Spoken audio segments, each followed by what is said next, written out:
again to the Conversations That Matter podcast. I'm your host, John Harris. It has been just about a week, I guess, since I've been behind the microphone here doing the podcast. I've been away. I was in Charleston for about 5 days.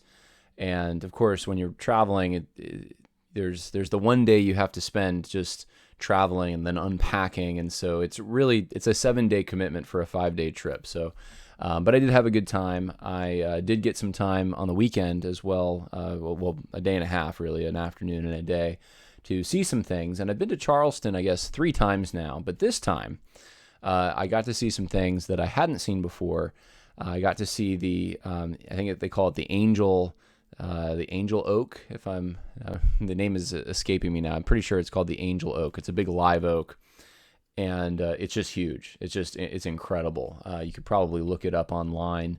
I probably could have had an image here queued up, but I don't. So Angel Oak. And then I also got to go see with my wife the tea plantation that is in South Carolina, the Charleston Tea Company. It's the only tea plantation in the United States, apparently. There are no other tea. And so I did, you can go there, you can have some samples, and I did. And I'll say this about it. I think we did buy a little bit of tea there just because, well, we're here, right? We're at the tea plantation. When are we going to be able to do this again? But the thing is, as I was even drinking it, I thought to myself, this isn't really, I don't know if this is as good as the Gold River tea. And I would rather support the Gold River Tea Company. But since we were there, and it's American tea in Charleston, I thought, we'll get some of this too, because we do drink tea and we do drink lemonade. In fact, I like mixing them.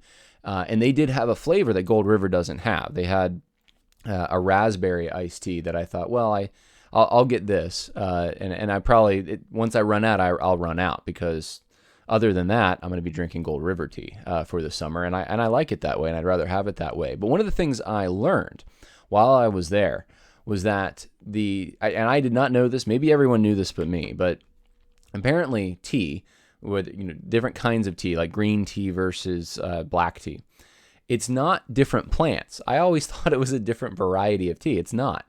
It's the same tea. It's just it goes through a process, if it's black tea, where it's dried for a longer period of time. It's like 45 minutes or something. It goes on this belt, and it kind of dries out, and then they have this process that they basically seal the flavor in, and so then when you boil it, the flavor is then released again. Well, the green tea doesn't go through that process. It's sealed, but it's sealed without that oxidation, and that oxidation, I guess, is what makes it black as opposed to green. And so it just was fascinating. I got to go see all the machinery they use, and it was a beautiful plantation if you ever get a chance to go there. But I bring that up to tell you this.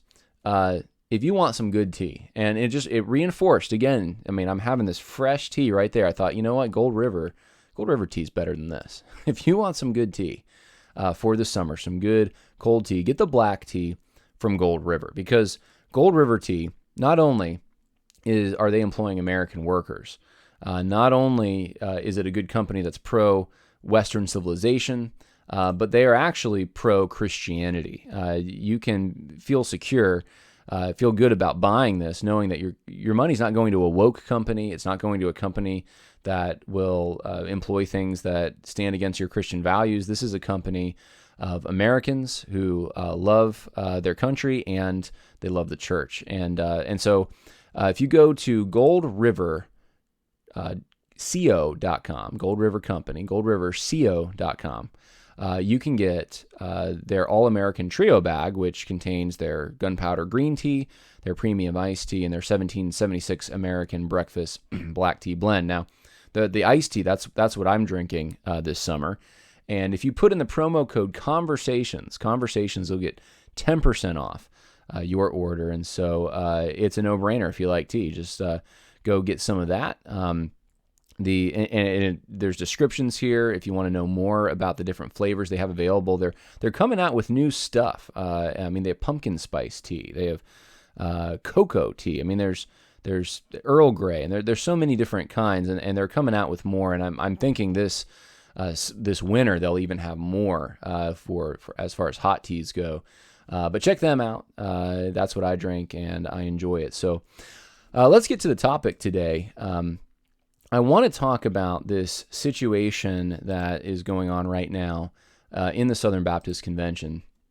And I'm going to just blow this up. I'm probably going to spend most of my time just showing you the slideshow because there's just a lot to get through. But I wasn't quite expecting something like this to blow up while I was in Charleston, but that's what happened. It was kind of the day that I was taking to go visit the Angel Oak and the tea plantation and walking around downtown Charleston with my wife.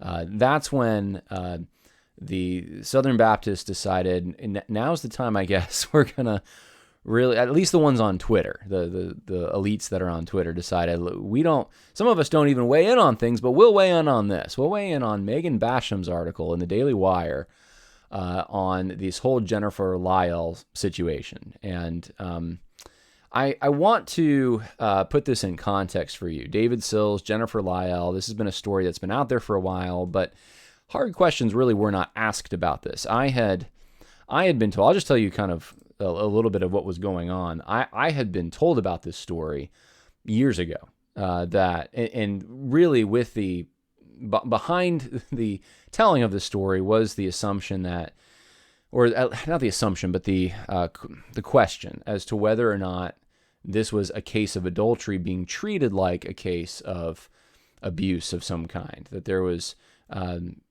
not just because of a power differential, supposedly, and quite, I suppose, in reality there, and at least initially with Jennifer Lyell and Sills, but there was actual physical abuse. There was, this was a rape situation, basically. There was questions from the beginning about this, but people didn't really say it publicly. It was murmur. I think there was a fear about saying something.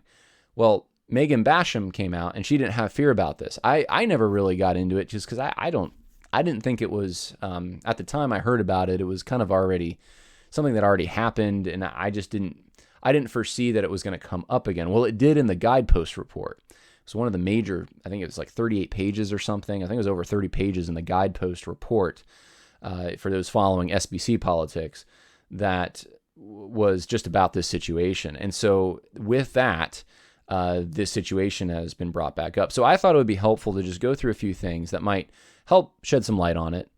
And then I'll summarize Megan Basham's article. We've talked about it before, and I'll show you some of the reaction, and we'll draw some conclusions. There's so many angles to this and ways I thought about going over this. And I think that what I'll do is I'm going to actually, some of the things that I want to say that this has revealed, I'm going to save. I just really want to give you, my purpose in this podcast is just to give you a really direct, kind of as much as a summary as I can give you, a helpful summary, just a direct idea of what's going on here, what this is about. I think some people that just aren't familiar with this situation are wondering, what in the world is the internet, the SBC, Twitter internet, blowing up over? And that's, if I can convey that to you and then at least explain some of the issues that are going on here, some of the things that we got to watch out for, some of the threats really I see coming from the Me Too movement, I think that it will be helpful. And it really gives you an insight into how Southern Baptists operate too. I think some people who before didn't see maybe how an Al Mohler perhaps can be corrupt or not, maybe that's not the word, but authoritarian, I think they're seeing it now more so. And this situation is just one of many that reveals kind of the character of some of these folks and how they work in tandem and unison.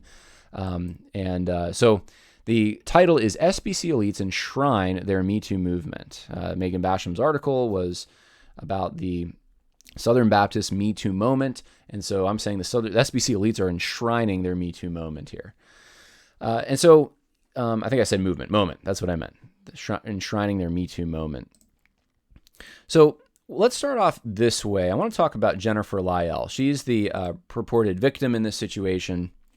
And she, these are just things that I got off a few websites. For those who are patrons, you have access to this slideshow, and you'll have the websites at the end that I got this from. But in 1998 to 1999, somewhere in there, she quit her management job at a major theater company, became homeless for 6 months, and attended a Billy Graham crusade and committed her life to Christ. In 2001, she then graduated with a Bachelor's of Arts in Political Science from Southern Illinois University, during which time she retired Democrat U.S. Senator Paul Simon mentored her. Now, Paul Simon is the Democrat senator who preceded Dick Durbin in the state of Illinois. And this is the term she used, that she was in a mentorship with this particular senator. I'm not embellishing or anything. I'm just trying to accurately depict kind of her timeline here, who she is, so you get an idea. But I thought that was significant enough to leave in or to let you know about. She there is this background where she was mentored by a Democrat senator, and she was involved in policy and that kind of thing, in think tank work. 2004, a relationship starts, I should say, somehow, with David Sills, and he's a professor at the Southern Baptist Theological Seminary. And that's where she went after she graduated. She went to get an MDiv at the Southern Baptist Theological Seminary, and this relationship starts in 2004, according to her, on a missions trip, and it lasts 12 years, during which time Lyell moved to Chicago and the Nashville area. So she moves from Louisville, Kentucky, to Chicago, to Nashville area. She works for Moody and Lifeway in Chicago and Nashville, and during this time, this 12-year period, from 2004 to 2016, there's an ongoing relationship with David Sills that, according to her, is very abusive. And so, I mean, she uses language like in one of the interviews I was listening to, like he almost or partially like raped me. It wasn't. She never really says what exactly it was. She doesn't want to get descriptive, but she makes it sound like really, really bad, and that she was always fighting, she was always resisting. There's a point, I believe she talks about having bruises and someone seeing that, and but she was always able to fight him off somehow. So that's her story. She also became part of the family and became really good friends. Before this, I guess, even this relationship started with his sons and daughters, and so she goes on this missions trip, and then the relationship, it changes. David Sills decides he's going to pursue more of a sexual relationship, and it's one that Jennifer Lyell says is abusive. But after in 2005, she graduates with an MDiv in Theology and Intercultural Studies from the Southern Baptist Theological Seminary. She then writes just a few significant things after she graduates for the years after that. She writes for the Gospel Coalition. She spoke at multiple Southern Baptist Seminary events to students and faculty. She worked in Christian publishing for Moody, and then Lifeway, where she became the vice president of book publishing and merchandising. So she works her way up. I mean, she's publishing a lot of different books. I mean, this would be Russell Moore's books. These would be popular Southern Baptist books, including David Sills' books, which I'll show you. David Sills actually gives her honorable mentions in his books. 2018, she then, at that point, this is 2 years after this relationship has ended, she reports this abusive relationship with Sills to Eric Geiger, who's her boss at Lifeway, who meets with Al Mohler, who then either fires Sills directly or just puts everything in place to fire Sills. Sills is fired. And then in 2019, the next year, Rachel Denhollander threatens the executive committee with a defamation lawsuit, the executive committee of the Southern Baptist Convention, for Baptist Press, which ran a story that gave the impression Sills and Lyell were potentially equally guilty. So Baptist Press comes out with a story after this is reported that basically it just says that it was an inappropriate relationship. It doesn't categorize the relationship as abusive, and therefore this is what prompts Rachel Denhollander to represent Lyell, and they settle. The executive committee for the Southern Baptist Convention settles with Lyell for over $1 million. So that's what Lyell is able to get out of this in 2020. And then in 2022, Guidepost identifies Lyell's abuse accounts as corroborated. That's the recent thing that's brought this all back up. Guidepost uses her story as one of their big stories for this is the abuse in the Southern Baptist Convention, and they just treat it as if David Sills is not an alleged abuser, he is an abuser, and everything's been corroborated. Now, normally when you see corroborated, people just think that means that this is verified, that there was other evidence brought to bear that lines of authentication that seemed to indicate that what Jennifer Lyell was saying was true about David Sills. Currently, Jennifer Lyell is studying at Syracuse University College of Law. She's set to graduate with a Juris Doctorate in 2024 with the goal of representing undeserved populations through public policy and legislative advocacy. So that's what she's doing now. Now, the narrative is basically this. This is a tweet from 2019 from Al Mohler. He says this about the statement from Baptist Press, or Baptist Press essentially, I guess this is when they settle with Jennifer Lyell and are basically they're going back on the language that they initially used and describing this more as an abusive relationship that existed between her and David Sills. Al Mohler says this about it. He says he's thankful for this article. I need to confirm, he says, to all that when Jennifer Lyell came to me with reports of abuse, she never described a morally inappropriate relationship.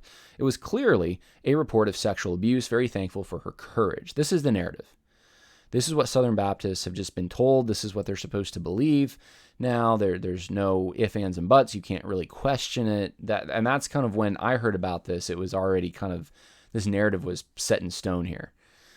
Well, not anymore. Now, I'll point this out. I think there's a few things I want to get through here that I think will possibly shed some light on, or at least raise some valuable questions for later on.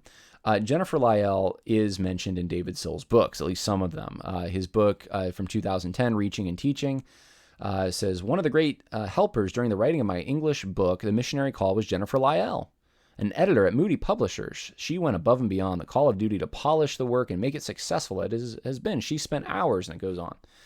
Then you have another one. Jennifer Lyell is listed in a 2008 book, The Missionary Call, by Michael Sills. Michael Sills, I don't know. I should have checked this out. I thought this was David Sills at first. I'm not. I think David Sills must have contributed to this or something. Anyway, point being, David Sills, this professor, I think it's Michael David Sills. I think it's the same person. So David Sills, in at least these two books, and possibly more, thanks Jennifer Lyell for her long hours, for what she did to help him make the book so much better. And it's interesting to me because let's just stop here for a moment and just consider this with me. One of the ideas out there, one of the Me Too ideas, and I think it's at play in this story, is there's an assumption that, well, there was a power differential, and a power differential means that the person with the power is the one that's abusing the other one in the situation. So even if it's a consensual adulterous situation, which Jennifer Lyell claims this was not, but even if it is, in many Me Too situations, it doesn't really matter because it's the person in power that is the abuser, just because they have power over that person. I just want to point out a power dynamic thing here. Jennifer Lyell is publishing. She's at Moody. David Sills is actually the one that is relying on her to get his book published, and that continues at Lifeway, I'm pretty sure. So where's the power dynamic here? Who's at whose mercy? Actually, David Sills needs something from Jennifer Lyell, and Jennifer Lyell lives now hundreds of miles away. She's not in Louisville, she's in Chicago. And it's in Chicago, working for Moody, that she's helping David Sills make his book great. Make his book great to the point that he's giving her he's giving her a glowing review of how she helped him. I just think that's interesting, and it doesn't fit the narrative because this means Jennifer Lyell now she's in a position of somewhat of authority, power. David Sills would be at her mercy more to get his book published because she's the one that's now in charge of to some extent at least of publishing at least some of these books. So there's and again there's a distance there too between Nashville and Louisville and Chicago and Louisville. So I think that's interesting to point out in all of this. Now, that doesn't mean that he didn't abuse her in some way, but it does at least make you scratch your head a little bit with if this is a man that is physically abusing her and she's fighting him off and having to fight him off all the time. And this is years into now that relationship, and she is helping him in this way. It's a little bit odd. It's just strange. You wouldn't think that she would have that obligation. You would think that she's hundreds of miles away, that there wouldn't be that power differential wouldn't be at least as potent. But anyway, just keep that in the back of your mind. Let's keep going here. In a 2021 interview, Jennifer Lyell made these statements about reporting this David Sills to the police. And I just want you to take this in. Now, the audio is in the info section in this particular video or audio, whatever you're listening to, podcast. You're going to see, if you go to the info section, I'll put the link there so you can check it out. This whole interview is like 2.5 hours. And here's some quotes. She says, I was like, literally like, it was police at my house and, safety. Now, I know that's kind of rambling, but a lot of the interview is like this. She talks about police at her house. She says Mueller did call the police, but he didn't make it public disclosure. She says Mueller called the police. She then talks about a situation where David Sills was in a meeting at Southern Seminary. Now, she's in Nashville. David Sills is in Louisville. So they're, hours apart. And this is what Jennifer Lyell says happens. After the meeting, all of a sudden, this is the meeting in Louisville. And the meeting in Louisville happens. And how about this? You can listen to her tell it. When the meeting was over, I was at work, at Lifeway, and it's, big, and we were waiting on this call, and it had been forever, like an hour and 20 minutes, they'd been in this meeting, and you don't expect it to take, how long can it take for this confrontation? And all of a sudden, my boss calls me, and he says, "Where are you?" And I was like, "Cafeteria." And he says, "You need to get up to Dr. Rayner's office right now, go to his back office, turn your phone off, and do not leave." And so, of course, I'm freaking out. Like, is this on the internet? What's going on? And why am I going to Dr. Rayner's office? And so I get up there. The reason they wanted me in Dr. Rayner's office was because it was the place you had to badge the most into to get to, because Dr. Mueller had called Eric Geiger, and when Eric answered the phone, all he heard was Dr. Mueller screaming, "Where is she?" And he was like, "What's going on?" And he's like, "He's left." They had police go to his house to make sure, to track where he was. And the reason they gave him the hour and a half time to get his, to turn his letter back in was so they could make sure he stayed in Louisville and wasn't on his way here. Okay, so the key thing there is she says that the police had to go to his house to make sure to track where he was. And the reason they gave him the hour and a half to turn his letter back in was so that they could make sure he stayed in Louisville. The police were tracking him at some point. That's why this is important. Hold that thought, though. This is all going to come together. Just think, once I get to the Megan Basham, the attacks on her, you'll see why I think this is significant. Another thing that's said here, she talks about the Louisville Police Department, and she's asked essentially, why didn't she report what happened, or why didn't she reported it, but why didn't she press charges? And it turns out she reports it. She doesn't mention in this whole interview, it's like 2.5 hours, when she actually reported it. That's really, really key and important, when the reporting happened. My understanding it was much after, like 2020, somewhere in there. But she talks about going to the Louisville Police Department and saying it has one of the lowest prosecution rates in the country. And she says, I don't have physical evidence, and I was over the age of consent. And if the SBC did all this, and I'm having to explain it to people who know to trust Al Mueller, this is not gonna. And then she says Louisville has the second highest untested rape kits in the nation. So, like, if they're not even testing rape kits, here's what she's trying to say. What she's saying there, and the inflections of her voice in the recording, if you won't go and listen to it, is she's saying, look, the SBC, they know to trust Al Mueller. The police, this is not a good police department. I'm not going to get a fair shake with them. They're not a great place to go to get, to actually successfully press charges. They can't even test. They're not even testing rape kits. I mean, how am I going to do that? But it doesn't really matter for the sake of the SBC, because the people in the SBC, they know to trust Al Mueller. That's what I'm gathering from it, at least. And so that's why she says she doesn't press charges. Now, that's also interesting to me. I would keep that in the back of your mind too, that This is her. This is what she's saying. She's saying Al Mohler called the police. She's saying that the police were tracking David Sills on some level. She's saying at some point, I guess the police were at her house. She's also saying that the Louisville Police Department, when she reported it, so she also reported it apparently, that she don't want to press charges. So this is what she's saying about this. Okay. Now, let's keep going here. I want to give you some more background, and then we'll start tying things together. One of the questions that everyone knows I would have this question probably on some level, especially with the Me Too movement stuff. I thought, well, where is Jennifer Lyell on social justice? Does she, is she someone who's more on the left? Like, would this fit her political agenda at all? Does she have a political agenda at all? That even if she is on the left, it doesn't mean that David Sills didn't abuse her. I'm not saying that. No one who represents this video should ever make that case against me or smear me that way, like they're doing with Megan Basham. Because Megan Basham didn't say this, and I'm not saying this either. I don't know if David Sills. I'm not saying he didn't. He may have abused her physically in some way.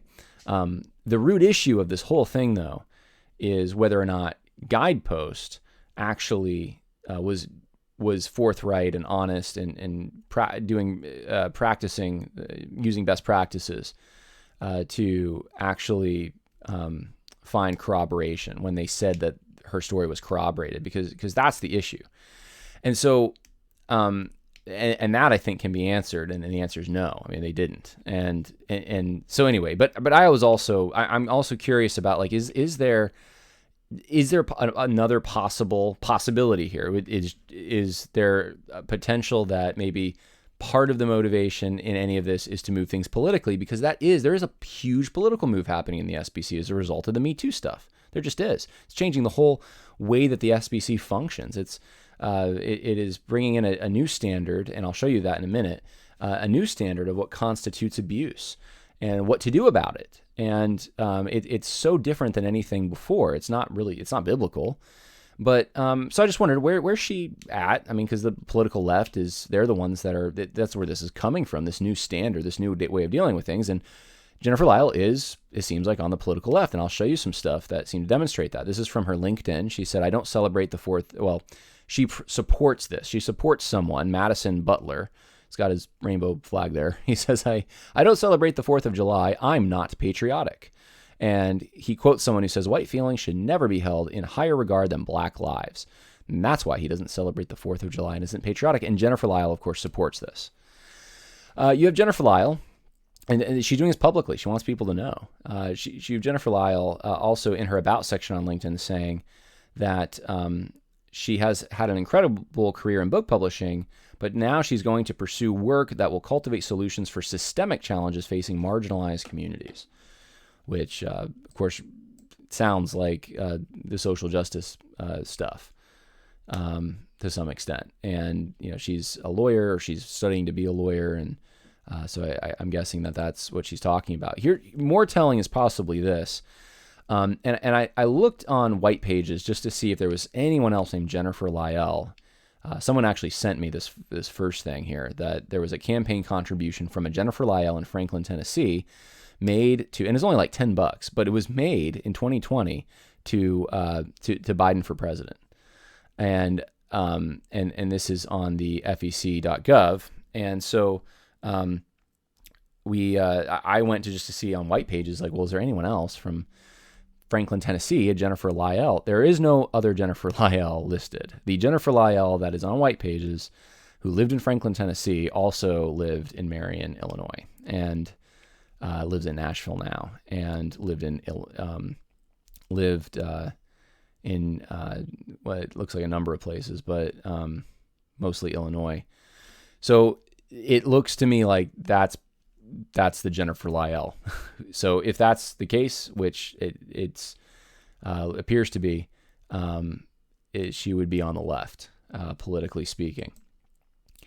Now, when it comes to SBC politics, she's also on the left, it appears. And I didn't do an extensive research in this, but there's this whole thread that you can read if you want. You can screenshot this, where she's talking about basically why you shouldn't vote for Tom Askell, because he's targeted and attacked people both in public and behind the scenes in unchristlike ways. And realize this when you're voting in Anaheim. Do you want your next president to be someone whose convictions bear the fruit of tactics that mirror those of Paige Patterson? If so, vote for Askell and keep right on saying nothing about the way power is idolized as a doctrine. And it's just interesting to me because when I think of Tom Askell, I think of kind of like a very mild-mannered, like the way that he at least communicates is very mild. It's not Paige Patterson. It is. I would never use the word aggressive to describe Tom Askell's demeanor. If anything, there's times I've wanted, and I think many probably listening have wanted to hear maybe even some more aggression. He's kind of a mild-mannered guy, and that's I think probably part of his personality. But Jennifer Lyell, like the way she's describing him, I'm like, is this the same Tom Askell? Like, who is she talking about? But clearly very against him for SBC president. She's inserting herself in the SBC politics. It's interesting because that interview from 2021, she talks about how she doesn't want to be trending, she doesn't want to be she doesn't want the limelight. She doesn't want the internet talking about her. She doesn't want to be used as a political pawn, all this kind of thing. But she's inserting herself into politics here. She's cultivating her own little following. There's no doubt about it. Now, all that background is leading to this, okay?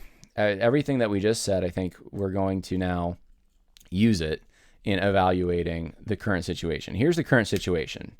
Megan Basham published an article in the Daily Wire, The Southern Baptist Me Too Moment. Her thesis was this: the Me Too movement in the SBC is discredited itself by overstating its case and conflating unmistakable instances of abuse with messy adult entanglements. That's basically her point.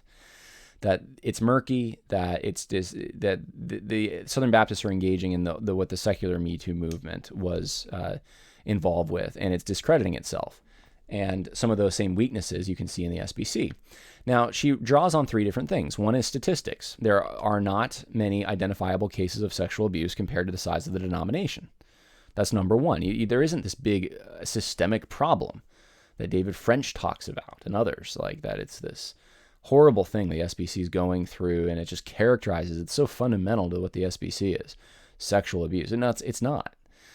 She draws on corroboration, and this is where Jennifer Lyell comes in, that the Guidepost counted belief in Lyell's story as corroboration.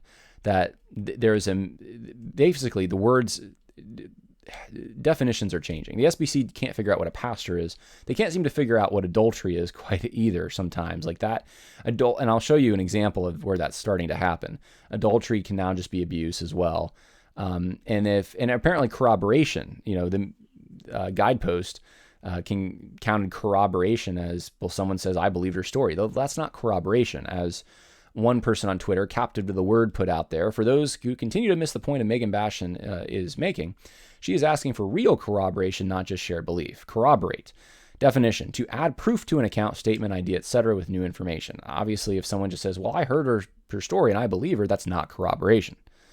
And that's all Megan Basham is saying. She's not saying that there wasn't abuse. There could have been. I'm not saying that either. She's not saying that that David Sills didn't potentially even rape her or something. What she's saying is Guidepost didn't do their due diligence. They didn't follow best practice in this, and that is a valid point. And it has not been overturned. In everything that's happened since then, it has not been addressed. And then the conflict of interest, that Rachel Den Hollander was appointed to advise the executive committee and was instrumental in the decision to hire Guidepost and communicated with them, though she previously represented Lyell against the executive committee. So that represents a conflict of interest. Those are the three things she drew on to say, like, this is Me Too, and this is happening in the SBC. Now, there are charges of inaccuracy. This is where this started. Charges of inaccuracy. And so we have two examples here of that. The first one, I think this is the one that got a lot of attention by this guy named Bob Smietana, I think. Smietana? Anyway, he writes, and this is from Religion News Service, with probably the most progressive, it's like the CNN of the MSNBC. No, it's more NPR. It's like the NPR, I guess, of the of evangelicalism, kind of, if you can even call it evangelicalism. It's so far to the left. Anyway, a number of pastors have passed around a story that questions whether Jen Lyell spoke to the police or if her allegations were accurate. A Jeffersontown officer confirmed that she reported, and several SBC agencies corroborated the allegations. So all he's saying is that she did report. And so it's people now calling for Megan Basham's public apology. And the relevant section from the article is that Major Mark Tipperman of the Jeffersontown, Kentucky Police Department told Religion News Service in a phone call that Lyell had reported the abuse. Now, this is the thing that they're trying to slam Megan Basham with, is that this was reported, and kind of the implication then ending up being, well, it's proven, and we'll see that in a minute. Like, you just got to accept that this happened. And the thing is, in Megan Basham's article, though, if you read it, this doesn't actually conflict with anything that she herself has written. And they're acting like it's a smoking gun, like this is proof positive that Megan Basham is a liar or something. But here's what Megan Basham said in her article. Here's what she said, and I quote from the article. Louisville PD told me they have no records pertaining to Jennifer Lyell or David Sills, and Lieutenant Glenn Parkus, commander of the Sex Crimes Unit, could not find any cases matching Lyell's description. And this is, remember, Lyell's, what she claimed, that Mueller reported, that she reported. They were tracking the guy, apparently. And, they showed up at her house, I guess. You'd think there would be a record, right? When I spoke to Lyell, she was not willing to provide details about her allegations on the record, but said the Baptist Press had made a mistake and that she'd actually reported Sills to the Jeffersontown, Kentucky authorities. However, their department, too, told me they were not able to locate anything on either Sills or Lyell in their system. Okay, so she's not saying that she didn't go and try to report it. She's just saying there's no record of any of this. That's all she's saying. And nothing in the Twitterverse, nothing out there has demonstrated that this is wrong, that the record exists. It's just saying that someone spoke to Mark Tipperman, and he says, well, yeah, she came in, Jeffersontown, Kentucky police. She came into our department. But there's no record that's cited here. And I think that's the key thing is, and Megan Basham, if you read the Twitter comments, basically Megan gets into this and is like, well, when was it? It wasn't during the time of this. It was much later. And there is no, at least, identifiable record that can be shown here. And so that's clearly so much less than you'd expect to find if you had Mueller, you had her, Lyell herself, and you had reporting this, and you had police tracking him according to her, and you had them show up at her house at some point. You'd think there would be a lot more. There'd be some record somewhere. Why isn't there a record?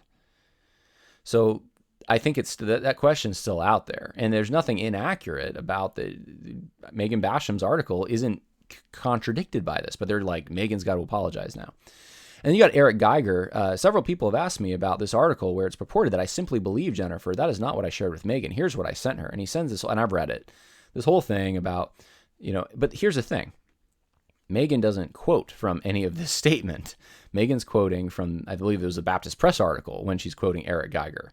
She's just quoting another article. So there's nothing in here that is contradictory to anything Megan Basham wrote, but they're acting. The president of the Southern Baptist Convention retweeted this, acting as if Megan is somehow being less than genuine. And so here's what we end up getting with all of this. We have all these SBC. I recognize some of these people from just all these even years ago on Twitter. Danny Slavich. Thank you, Dr. Mueller. Oh, I should mention, Dr. Mueller weighs in on this.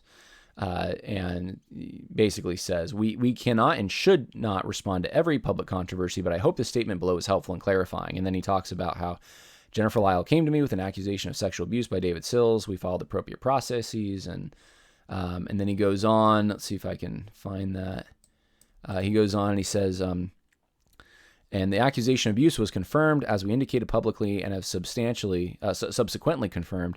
Statements directly made by the Sills in the course of our confrontation clearly confirm the allegations of abuse. So clearly confirm these allegations. Clearly confirmed. Clearly. Nothing that you can't really point to much. Charges weren't pressed. No records at the police departments, but clearly confirmed. And it's just, you wonder, a predator like this, and you're not going to call and press charges, and it's just weird. So anyway, Danny Slavich sees this. He says, "Thank you, Dr. Mueller. It's clear Megan Basham does not have credibility on this issue, and her writing should be ignored." I mean, it sounds like a robot. It's just I'm like, what? I'm looking at some of this stuff. I'm like, Dr. Mueller has spoken from on high. I mean, I know Protestants aren't supposed to have a pope, but my goodness. Kristen Dumas, who wrote Jesus and John Wayne, right? Infamous Kristen Dumas. Important connections in all of this. What are the important connections? Well, if you saw a Daily Wire writer, can't even say her name, a Daily Wire writer, publicly attacking a sexual abuse survivor's account of their assault, keep in mind, Basham is a 2022 Claremont Fellow. Hillsdale College. President Larry Arnn is Claremont's vice chairman, co-founder, and 1985 to 2000 president. This isn't incidental. Oh my goodness. She's got a connection to Claremont. Now I look at that. I'm not a big fan of Claremont, but again, I know I'm not a huge. I don't know everything Claremont's put out there, but they're kind of that Harry Jaffa school of American history, and I just think it's. I'm not the biggest Claremont guy. I wouldn't consider them raving right-wing lunatics. I would think of them more as, they're kind of like the propositional nation folks. They're just very. I don't know, neoconservatives more so. I think they lean more that way. That's the impression I've gotten, at least. But Kristen Dumas making it out like Megan Basham. She went to a Claremont event. She's a fellow there. Oh my goodness. That means that we know what's motivating. It's Larry Arnn. And we know what that means. That's Hillsdale. We know what that means. Trump. Anyway, that's it's the tenuous, or the connections that critical race theorists love. This kind of thing. Like, let's form a connection. Let's try to connect this person. Forget about the facts of the situation. Forget about the truth. Doesn't matter. The truth doesn't matter. What we need is to find the connection to something we really don't like, and that we can try to get everyone not to like, and then discredit it. And the truth is a casualty of this. Megan Nichols Lively, reporting her, and she got a lot of likes on this. Twitter safety. Megan Basham continues to harass and spread false information about a survivor of sexual abuse. Oh my goodness. Can you please block her account? Natalie, she has her pronouns in her profile, quote unquote journalists. She doesn't know, so they're not journalists, but I mean, this is someone who she doesn't know what a woman is, I don't think, but journalist, quote unquote. She went to a 1-week Christian journalism course and wrote movie reviews. So, don't listen to Megan Basham, but also don't destroy Megan Basham in the process. You have Jared Cornut. If you're going to choose to believe a writer of the Daily Wire over two of our seminary presidents, perhaps it's time for you to leave the SBC. Megan Basham says, Pastor, respectfully, I did not assert that Jennifer Lyell's claims against David Sills were not true. There is no believe over. What I critique was Guidepost terminology and methodology. You were being dishonest about me and what I reported, and she's absolutely right. It's like they're responding to an article that Megan Basham didn't write. That's how this whole thing seems to be going down. And you can see the political weaponry coming out in this. Joel Rainey, who's been high up in different SBC positions, I think in the Maryland-Delaware Convention, and I think he's a pastor now. He says, people ask me, why are you so insistent that we purge the SBC of any semblance of the Baptist network, conservative Baptist network? Isn't that just being punitive? Nope, it's living in obedience to Titus 3:10. This is but one example why we should show them the door. Because Jennifer Lyell says, you know what, CBN founders, just tell me when and where you want to stone me or have a firing squad. As long as you all finish me off without saying another word, I'll show up and let you write the ending since you're so sure I'm a slut, is the word she uses. Pick a place and time or shut up. And then you got, rushing to... This is someone who, honestly, this is someone who needs help. This is someone who... This is not rational thinking here. But you got Joel Rainey coming in to defend this. And, Jennifer Lyell, it's not like she needs help or something. No, Baptist Network needs to leave. We need to show them the door. Oh, my goodness. It's CBN's fault. Apparently, Megan Basham's article is CBN's fault now. Like talk about irrationality, taking this out on CBN. It's all politicalization. It's all about power. It just seems that way. See, I for some of these people at least. Jennifer Lyell said, "Hey, Rod Martin and Tom Askell, I'm done. Stop what you either started, fueled, or are passively enabled. It's lies and is evil. If you don't stop, then you are too."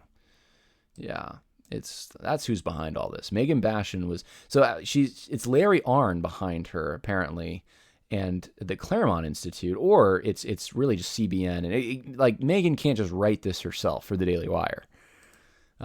It's got to be attached to something else. Then we have Jared. I don't even know how much of stuff I want to read. Don't ask questions is basically how I labeled this one. Some of the people reacting, Jared Cornut being one of them, let's see, Dr. Moeller and Greenway confirmed that he abused her. Dr. Moeller and Adam Greenway, they said it. So therefore, you heard like God said it, I believe it, that settles it. Well, in the SBC, it's like Moeller said it, I believe it, that settles it. Hannah Anderson, one manifestation of a pornographic culture is how easily perfect strangers demand the intimate details of sexual abuse in order to determine the truth, quote unquote.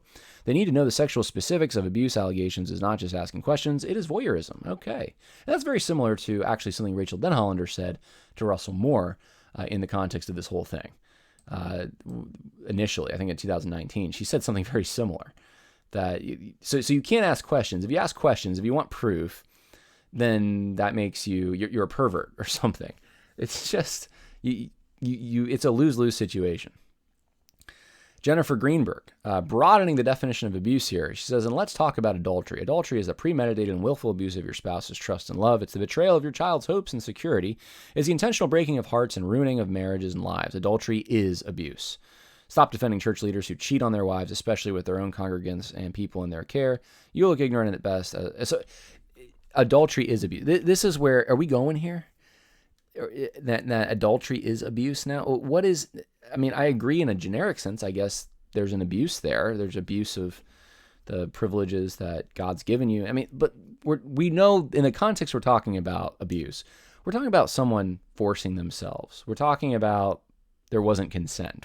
That kind of thing. If we can just now broaden it to, if Sills, let's say Sills is an adulterer, it's still abuse. Stop defending him. Well, okay.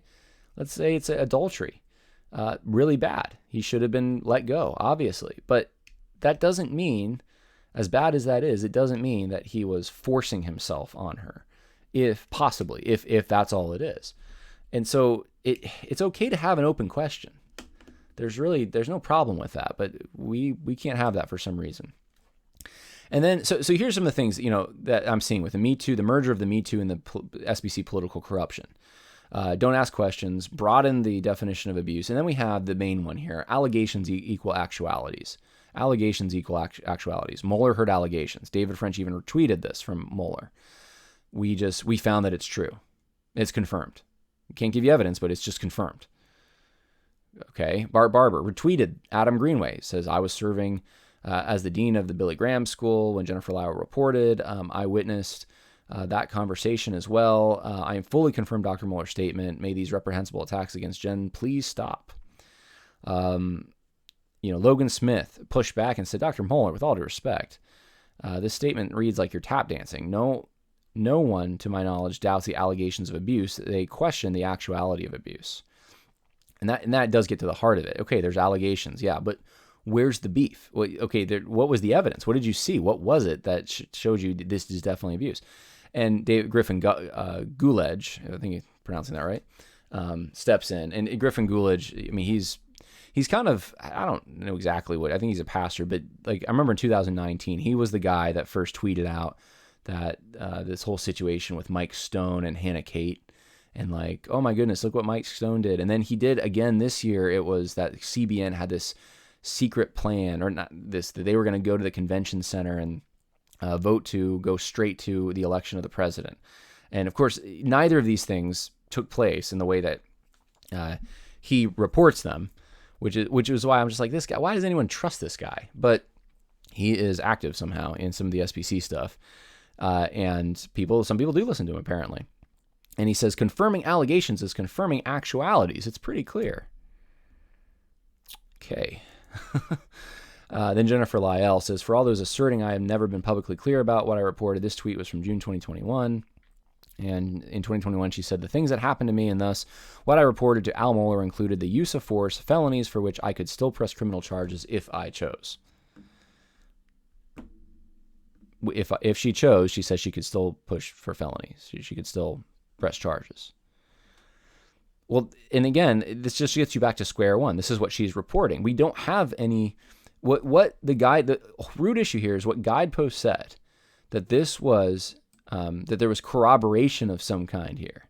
Let's go back to the Me Too moment thing here. Guidepost counted belief in Lyell's story as corroboration. That's not corroboration. And that's what we keep getting as a broken record, that she said it, I believe it, that settles it. Mueller said it, I believe it, that settles it. Okay, well, who said what that shouldn't matter. Unless they were a witness to something. And none of Mueller, what was he a witness? If he was a witness, why isn't he speaking up? If David Sills is such a person that is terrible, shouldn't be on the street and stuff, why haven't charges been pressed? If the police were tracking him, if there were these calls made to both by Mueller and Lyell, why aren't there records of this stuff, of reports filed? There's so many questions in this whole thing. And it doesn't mean that David Sills didn't abuse her in some way. It just means you can't claim that this is corroborated. And then there was some pushback. Some people were defending Megan Basham. I mean, Rod Martin, hey, did you call the police on Mueller? Did Adam Greenway? If not, why not? Don't sex abusers belong in jail? Jenna Ellis supporting Megan Basham. You have Lewis Richardson here. Not sure who he is, but just basically pointing out, like, you were silent on the Jennifer Buck thing. Why are you talking about this when you were silent on that? Like, what determines what you speak on and what you don't? And so you have Bart Barber, though, the president of the SBC, retweeting Jennifer Lyell stuff, retweeting Al Mohler stuff. That's who the acting president is. By the way, who's been heralded by even some of the prominent, at least conservatives, two of them I'm thinking of, on the conservative side of the Southern Baptist Convention as a step in the right direction, or just someone who would make a good SBC president, a good pastor. This is someone who makes a good SBC president here, just retweeting all this stuff, or tweeting this stuff, trying to cast shade on Megan Basham as if, there's some smoking gun that she left out. No, that's someone who's playing politics. I thought it was an interesting, Will McCraney posted that the Houston Chronicle, talks about this Highview Baptist case, where I guess it was Kevin Ezel of the North American Mission Board. He ended up, Highview's principal, Bill Maggard, was accused of molesting boys prior to 2003. Charges were filed, I guess. Do you others know that Kevin Ezel knew about this? And anyway, this whole issue, though, he's saying at Highview was Guidepost had the details to it and did not report it. Why is that? And again, why is some abuse? Why is the Joni Hannigan, when she asked questions about this stuff, why is she's never mentioned? Why Al Mohler doesn't weigh in on that, but he does on this Lyell case? Why? You got to ask that question. And then I think this is a good conclusion. Joshua Abatoy had this is the root of all of it. He goes, and he's responding to this ridiculous, thank you, Dr. Mueller. It's clear that Megan Basham does not have credibility. Her writing should be ignored because Dr. Mueller has come from on high and spoken to us. Joshua Abatoy says, no one can point out what precisely Megan Basham misreported. She did her homework and has receipts and stated her case carefully. Megan didn't attack Lyell and didn't conclude that her allegations were false. Megan's crime was simply questions. And that is the root of this. Megan's crime was simply asking questions. That's all she did. And that's all it took, was her asking some questions that should have been asked by someone else. And you have to ask, why aren't there other reporters? Why aren't there other people asking these same questions? And the answer is, I don't know. I can gander at an answer that there's a lot of weakness out there, a lot of fear. The progressive left media they're going to root for their side in this whole situation. They're going to be on the side of the Russell Moores of the world. asking a question about this, even just a basic question, is there really corroboration? Was there? You said there was, but was there? That question is off limits, and the attempt will be to discredit you, to destroy you. I've lived through this. Other people have lived through this. Megan Basham's now living through this. And they go ad hominem really quick. And this is not a Christian way of responding to this stuff. Someone who asks questions, really.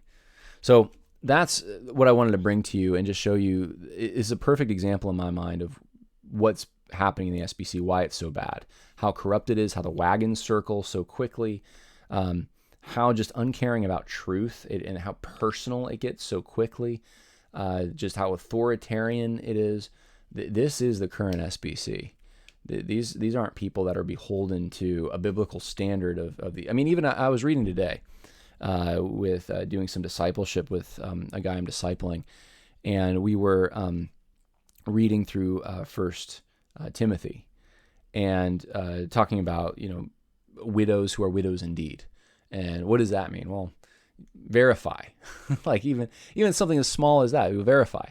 It's not wrong to verify things. And really that's all Megan Basham's doing, just asking a question. You can't ask the question. Just trust us. And that's what you're getting. Just trust us. That's a sign that you're in a cult. That's not a sign that you're in a healthy Christian setting. Just trust us.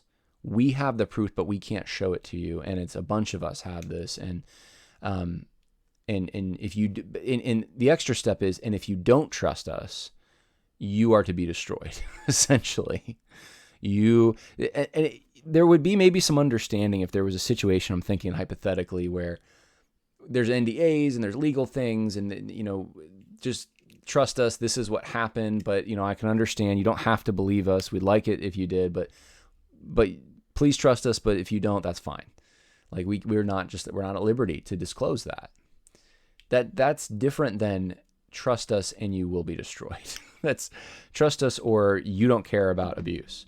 Trust us or you need to be reported to Twitter to be taken off of it, or you're helping the abuser out or something like that. Talk about uncharitable. Is this winsome? It just doesn't seem winsome. People that want to be winsome. It's a sad state of affairs, and I'm glad that God's kingdom is there and way bigger than the SBC, because the Southern Baptist Convention is just going downhill, in my opinion, at breakneck speed.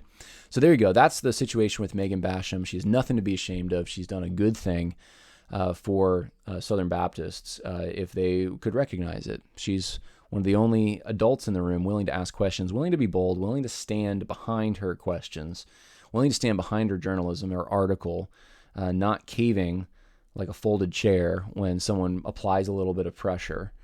I can't say. There's a lot of men in the SBC who should be as aggressive as she is, and they're not. And in fact, I think she's putting some of them to shame. I'm just going to say it.